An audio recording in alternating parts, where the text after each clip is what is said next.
Hello, this is Mike Siver, and this is the Mike Siver Show. And I'm here today with a guest and a friend of mine as well, Jane Flanagan. We work together in our counseling service that we work for Van Buren County.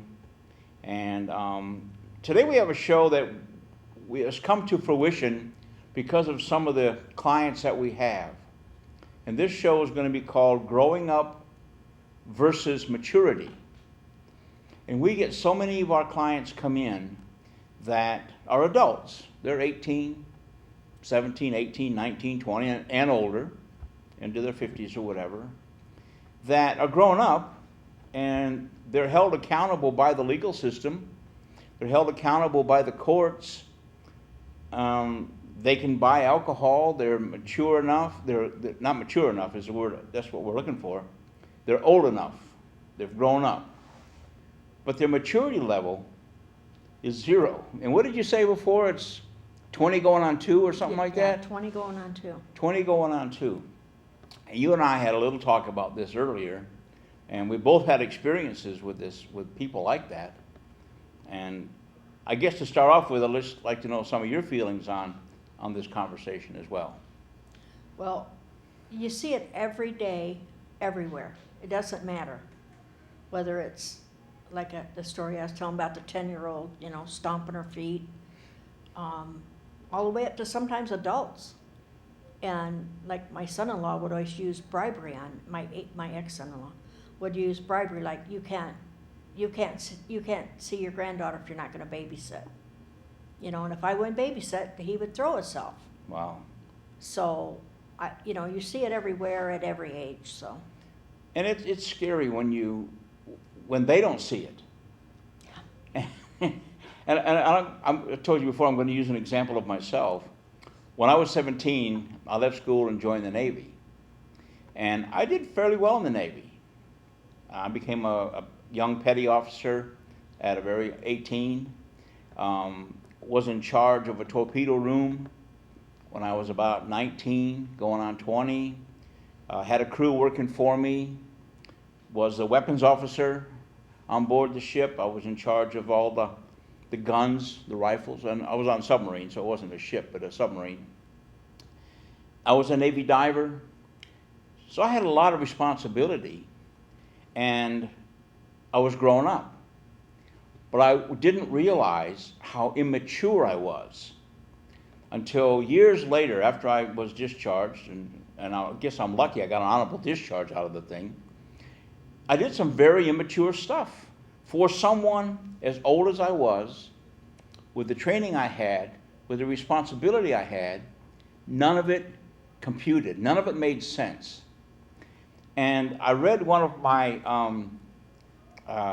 reviews about a year ago. I found some of my old Navy paperwork, and it said just what I just said. Although he does this and has responsibility of this, he is very disrespectful to authority. And I didn't respect and didn't recognize authority over me. And if I had of, my life would have been so much easier in the military, because I was always in a little bit of trouble here, a little bit of trouble there. And if I'd have just grown up mature, in the maturity of it, I might have stayed in the service. I got out because I had a chip on my shoulder. Very immature decision. Very, very immature decision. I had a good career headed. I could have done well, but I was very immature. And I didn't look at that until we started talking about this topic. And I never looked back on myself. And it's always easy for us to look at other people. Oh, yeah. And watch other people and say, oh, they did this and they did that and they did this. But I like to know what, we've come from different lives and different backgrounds, and some of the experiences you've had with people that are growing up and think they're adults, but act like children.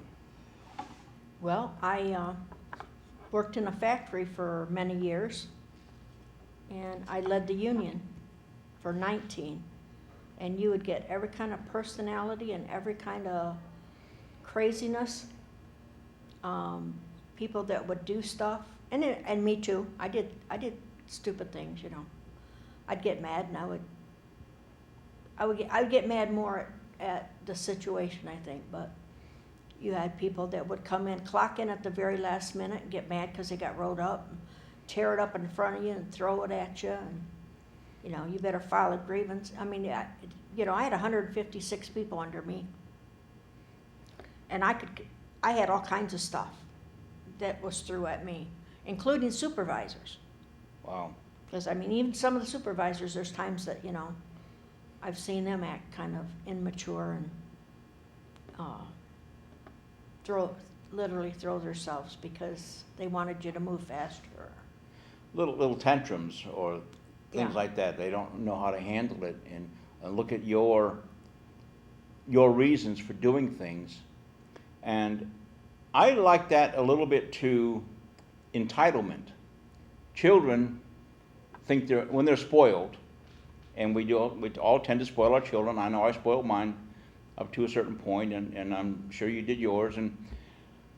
But then if we don't address that at a certain level, they become entitled. Well, I can get this and I can get that, and part of the reason why is I wrote these books, and it wasn't until we had this conversation again, it didn't dawn on me. The title of my second book is Why Did I Do That? No mature adult should have to ask that question Right. of themselves. Why did I do that? A mature adult, one that is grown up and mature, should know why they do things. And we get it all the time in our counseling practice. All the time, yeah. Almost every single class. Well, I don't know why I did that. Well, how did that happen? It's not even funny anymore. Right. It's sad that we have adults who, and I like you're saying, 20 going on 2. And I guess our question is, how do we address that? There's my book. How do we address that in the realm we're in today, and society the way we are today, and with the environment we're in today? We get in politics is huge right now. Real bad, yes. Real bad what's going on, and there's no telling what's going to happen with who. But what point do you look at people and say, you're not acting right? Do we hold our friends accountable? Do we hold our neighbors responsible for what they say and do? I'm working with another guy, Bill, who's the producer here, on coming up with a format for a community held accountable by the golden rule. Do unto others as you would have them do unto you. That's a wide subject. It's huge. Yeah. But that takes maturity to think, if I do to them, they have the right to do to me. I don't want them to do that to me, so I shouldn't do it to them. Right. And how do you get that become universal in concept and in thought? It just seems like we've gone backwards in time. You watch the news today, all the immature acts of violence that are going on.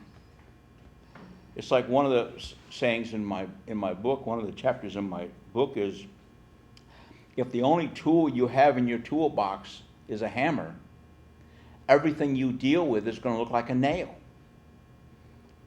So we hit everything. And today, I don't know if it was right or wrong, but when I was a kid, when you got mad at somebody, you went out in the street and you got people around you in a circle and you fight. Yeah, duke it out. Duke it out. Whoever wins, wins, and nobody, no big grudges. Okay, you win, I win, whatever. Today you get a gun and shoot somebody. That's fatal. Yep. You take people's lives, or you damage people, or bullets do horrible things to people. Where does that come from? If that's your answer today. I look at road rage. How immature is that? And my husband was kidding with me over the weekend because we went into Chicago. He says, you're not going to drive into Chicago because I'm afraid of road rage. you're gonna be getting off, you know. And so my niece was sitting in the back seat, and this guy cut us off and really, and I said, well, like that, you know. And she's in the back seat, and she's going, well, that dumb hot dog.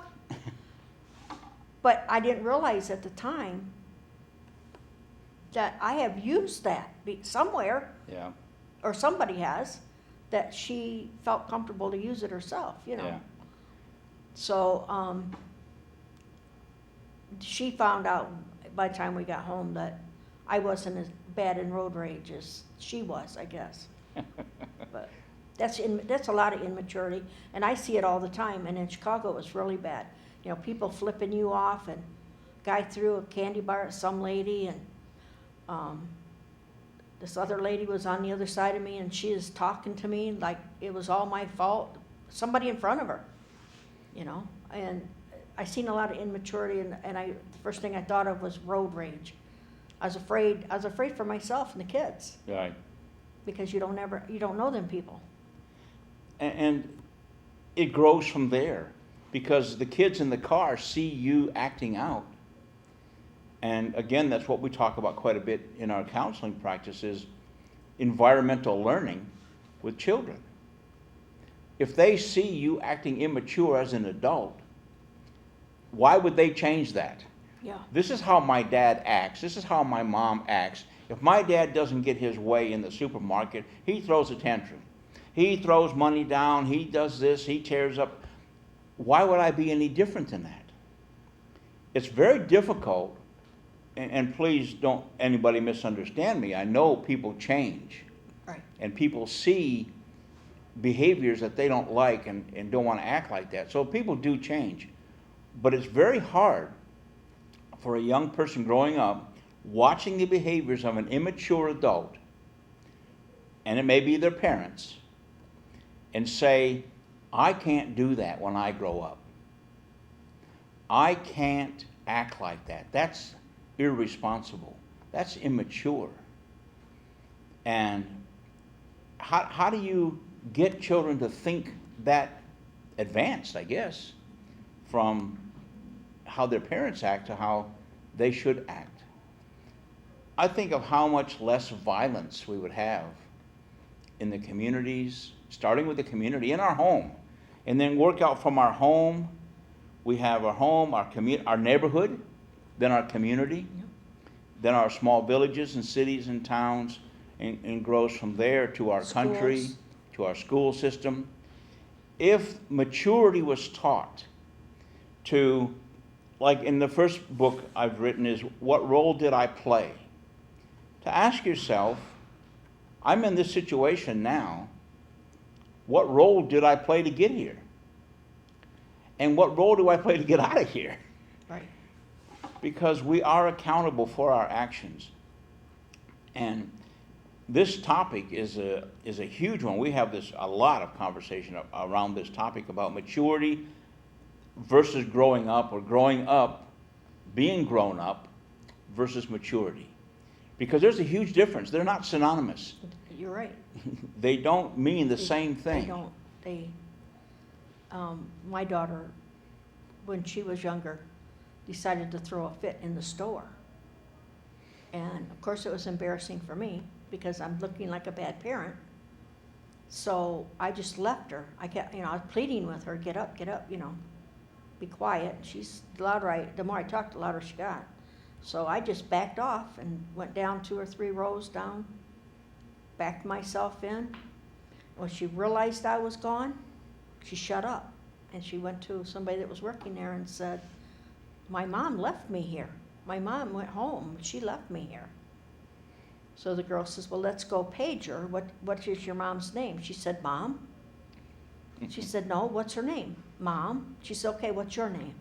So they were on their way to go page me, and I stepped out and I said, she belongs to me.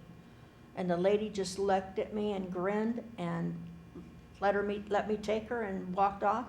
And she's 41 today, and she taught her kids the same way. She refused to let them throw a fit in the store.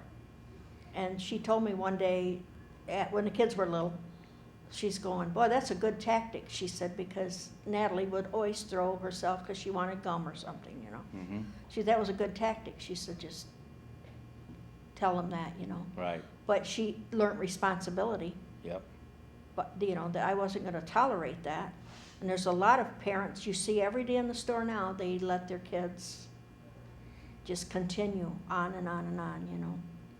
And it's scary, and you talk about tantrums in stores, and I've got a story of my tantrum when I was a young boy with and you knew my mom. Yeah. So I remember being in Holland, Michigan in a little drugstore with my mom. I don't remember how old I was, old enough to throw a tantrum, I know that. And there was something I wanted, I forget what it was, that I was gonna have before I left that store. My mind was made up. And Mom said no. I said, yeah. Mom said no. We ended up a little headbutting over that. She said, you're not getting it. So I started acting out. And she paid for her stuff. And she said, come on, we're going. So she grabbed me by the hand. And if she did it today, she'd probably get arrested. She grabbed me by the arm and was dragging me out of the store. And I'm kicking and screaming and throwing a tantrum and letting her drag me partly out of the store. And then she let me go, didn't throw me down, but let me go when I was on the sidewalk right in front of the store. And I remember throwing a tantrum. I'm kicking and screaming and hitting the sidewalk. And next thing, for some reason, I felt it was very quiet. And I looked up, and all these people were looking at me. And what my mom had done was had gathered people around to watch Michael throw a tantrum. And she was encouraging me to throw my tantrum. Mom, Mike, throw your tantrum. These people are here. Get louder. You know, get louder. Come on, hit the car, hit harder. And I didn't know what to do. But I never threw a tantrum again. Right. And parents today don't seem to do that. They don't. Now, I wasn't spanked. I wasn't hit. I wasn't punched, kicked, shoved, or anything else. I was embarrassed. Trust me, I was embarrassed. I bet. But I never threw a tantrum again. And she taught me a lesson, even though I didn't realize it at the time, that I'm responsible for my actions. Right. And do we do that today? I think parents want to. And I'm not saying here, I'm going to sit here and say that all kinds of parents don't care. They do care. Parents do care because of all the violence that's going on today in schools, things that are happening, the bullying, everything that's going on. Parents do care. It's just that I don't know if they know how. I don't know if some parents know how to take the time. And again, parents I know work a lot. The economy the way it is today, it's almost two parents almost have to work Right. to make the end meets and pay their bills. I fully understand that.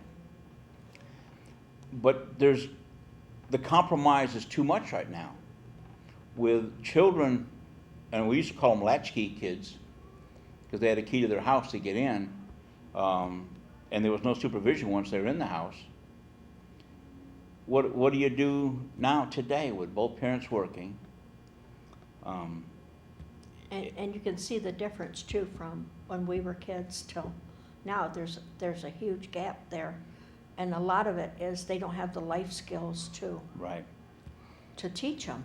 And they probably have never been taught. Because I remember when I was in high school, you know, somebody get grounded and they go, oh man, when I get kids, I'm never going to ground my kids, or, you know. So they didn't learn consequences 40 years ago. So then you got kids coming up that don't get grounded, that don't get any kind of punishment. And then the next generation comes and it's probably even worse than that, so.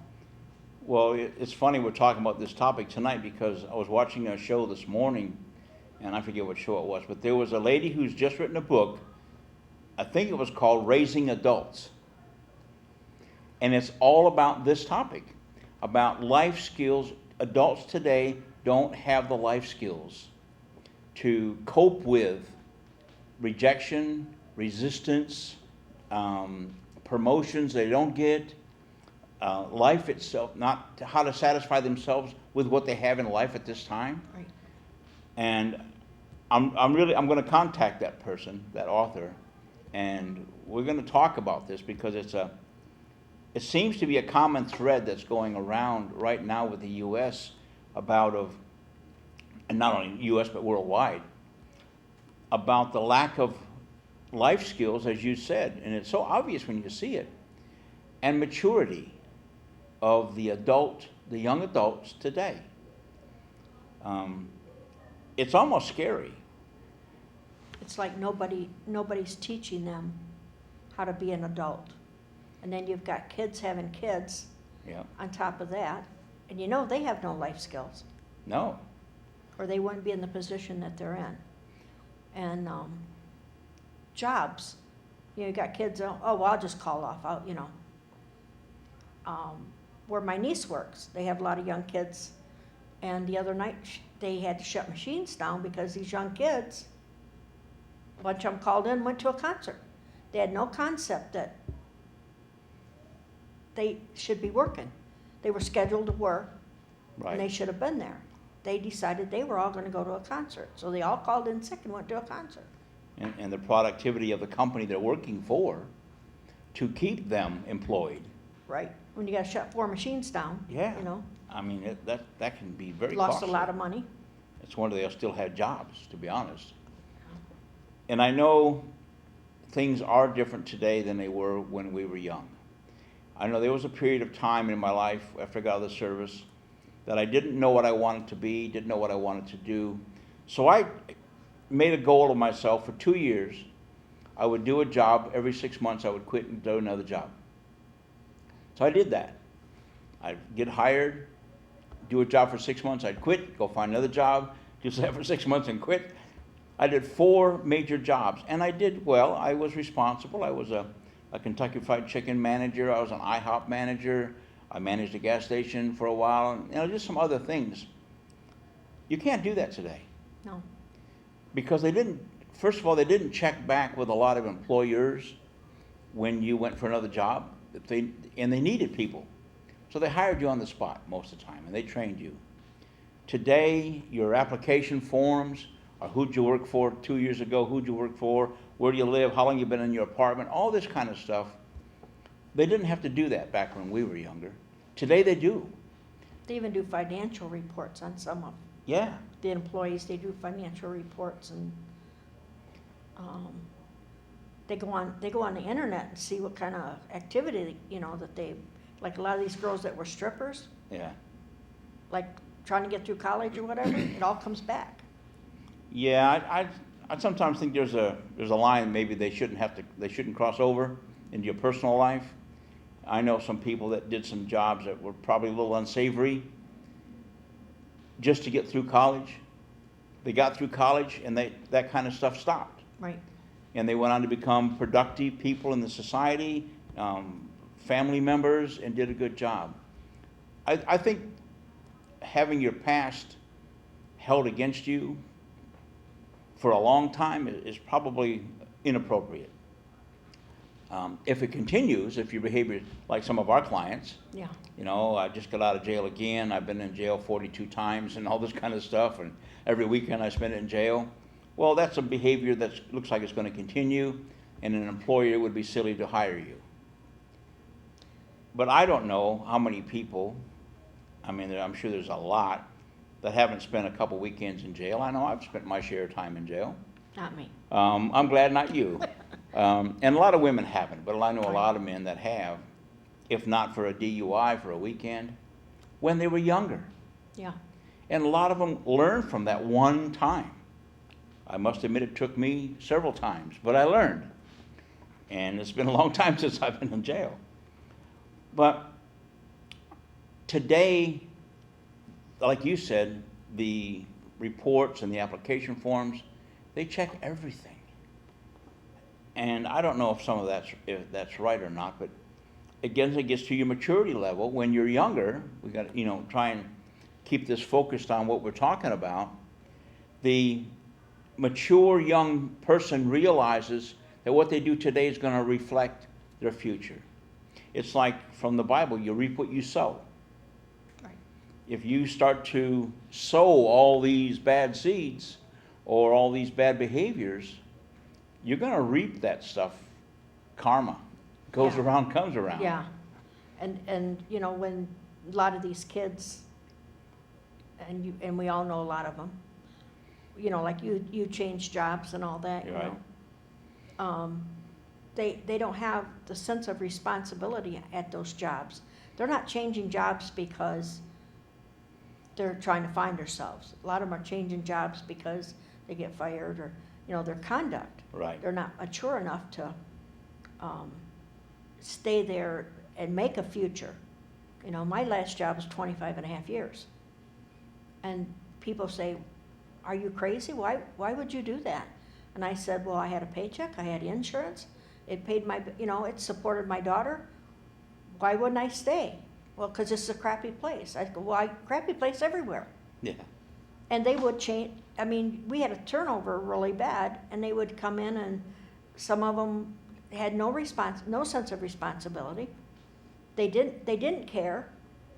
They cared on Thursday when the paycheck come around, Yeah. you know. Yeah, they had a lot of them didn't have sense of responsibility, even to you, when they're working with you. Right. So, you know, have to look at it that, you know, from that standpoint too.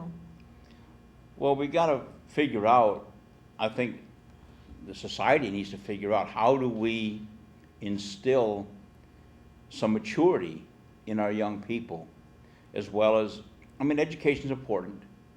You have to know how to do all your math, all your subjects to go where you want to go in life.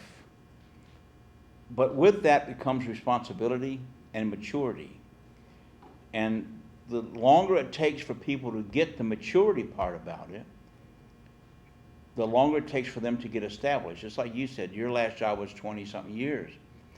Well, since I went through my little find a job every 6 months thing, my job after that was for 22 years. Right. And I've been counseling ever since for another 25 or 30 years. Yeah. So I stick to what I found something I like to do. And yeah, it's been a struggle. There's been times when you know, it was a little tough. When you stick it out and make it work, you can plan, you can budget, you can organize. That's all maturity. I know what my weekly paycheck's going to be. I know if I need to get some overtime, I have a little bit extra. I know I can put so much away each month. It's financial maturity as well as physical maturity. I know I can't afford to buy a brand new car, so I buy a second-hand one. You know, we don't have to keep up with the Joneses. That's very immature, keeping up with the Joneses. Yeah. But so many people still have that concept. And how do we address that is the question. And I think we need to start offering programs, whether it be through the churches or the community centers, on these topics. And I would encourage anyone who wants to come on the show and discuss these kind of topics. And if you have to, we can get a group together and film the group and talk about this in the privacy of a community center or a church, and have this discussion with the public to come up with a plan. Because for us, for you and I to sit here, we're aware of it, and I know a lot of our audience is aware of it, Right. but we have to address it. It's one thing to sit and talk about it, you know, talk the talk and walk the walk. Yep.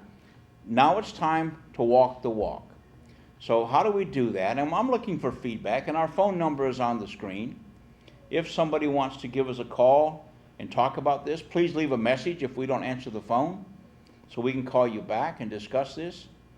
But Jane and I are going to come back and talk about this topic again, because it's something I think that we need to get moving and get motivation in. So with that, I'm going to say thank you for the show. Thank you for being my guest. Look You're forward to having you on again.